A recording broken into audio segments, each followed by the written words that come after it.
affecting his everyday life. Maybe not having the energy to do anything, just feeling guilty about overeating, things of that nature. So those are the type of questions that you want to ask the client for them to be able to have that commitment to change. The A is the affirmation or the appreciation of the client. This focuses on the client's strengths and his efforts. So what do you think in the video was the client's actual strength, and what was his efforts of losing the weight? Eating healthier, like eating the vegetables, eating more fruits and walking. So he kind of suggested, the counselor or the doctor actually asked him questions where he came up with his own solutions. When he did the scale 1 to 10, I think he said it was like a 6, and he saw that there was some improvement, or there was improvement, but there's also some things that he can improve on to lose the weight. So that's what that is. The R stands for reflections. This could be the non-directive versus the directive. The directive sometimes a little difficult because you don't want to, like you said, bash the client and make them feel guilty or feel bad about what they're doing. But you want to have the language, the counseling type language for the client to have that light bulb in their head, say, aha, I need to make that commitment to change so I can lose the weight, so I can stop drinking, so I can stop doing this. So, and then the S means summarize, which captures the essence, linked topics, and it transitions the conversation. So if you've seen at the end of the video, you've seen that the doctor summarized what they went over actually in the session about losing the actual weight. So, and this will also be the time for if they decide to have another session, what else the client can do. So when he comes back and gets weighed in or whatever, what has he attained within that first session to the second session. So it's just summarizing what they went over in the session. So, okay. The next area that is important to talk about is the importance of the therapeutic relationship. We actually kind of touched on it a little bit, but it's really important that there's a partnership between client and counselor, doctor to patient. It's important for the counselor to express empathy, not to feel sorry for the client, but to be empathetic with their needs and what they're going through, so the client can open up and trust you with what is being said in the counseling session.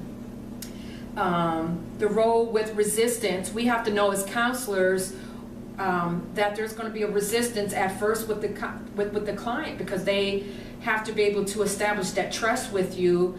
And as a counselor, we have to be careful what we say to the client, because the resistance is, well, if I'm an alcoholic, you can't tell me why I need to stop drinking. So you're going to have that back and forth pool with the client, but as the counselor, it's your obligation to minimize that resistance.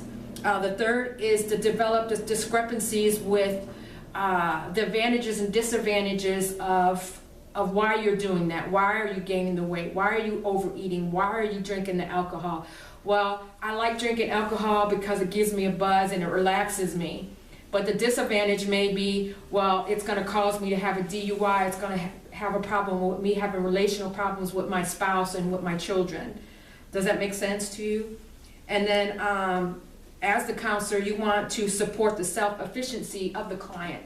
That means you want the client to be able to leave knowing that they can be efficient in making that commitment to change. So in the last slide, do you have any questions about what I said, Desi, or what we discussed? No, so you're good? You understand what the motivational piece is about and how important it is to the counseling or in a professional environment?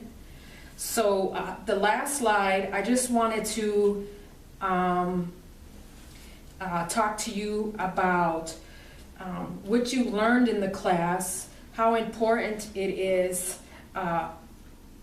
just to reflect on what you learned today. So I'll give you a couple minutes just to journal some of your perspectives on what you were taught today, and then we'll discuss it in a couple minutes. And then I'm going to give you a scripture and just wrap up. Is that okay? Yes.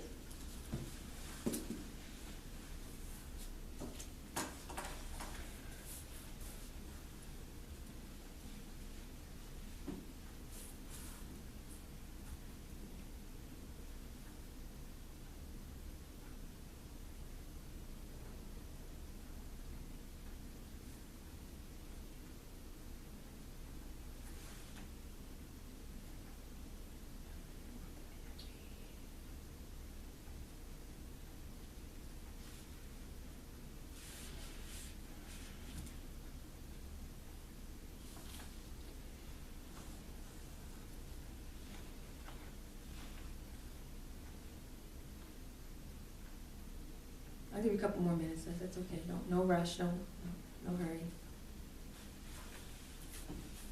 You got everything? Yes.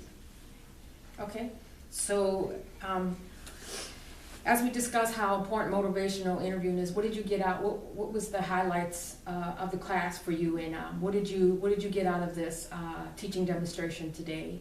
You can use it in everyday life, first of all.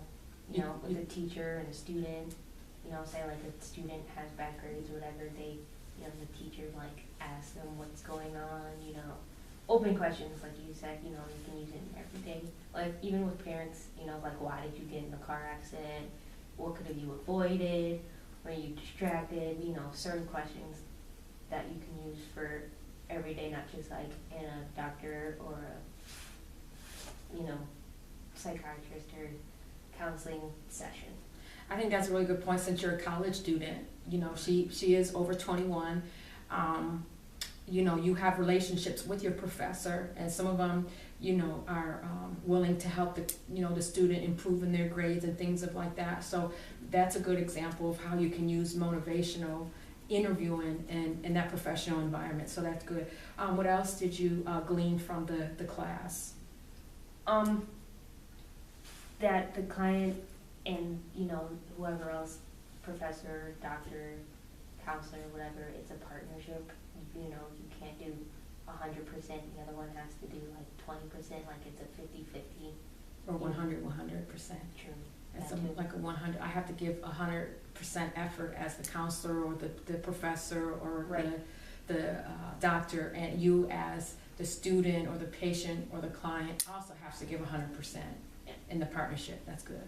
Those are the things. You have anything else? One more thing? You have to be empathetic when you're, you know, you can't like be mean or rude or disrespectful because you don't know that person's situation until they talk about their situation. And so then like you can't bash somebody for not losing weight or telling them that they're lazy because, you know, they're not losing what they're supposed to be losing. Like you have to be empathetic to their situation. They might be busy doing other things like being a parent or a spouse or working. That's a good point, because being empathetic is not meaning that you feel sorry for what they're going through. So I really appreciate you being here. Again, I apologize for people not showing up, but the weather was really bad and people couldn't get here. So I thank you for being here. And just to encourage you before you leave, 1 Thessalonians 5:1, therefore encourage one another and build each other up, just as in fact you are doing. So I just want to say thank you, Desiree, for being here, and thank you for allowing me to do my teaching demonstration with you.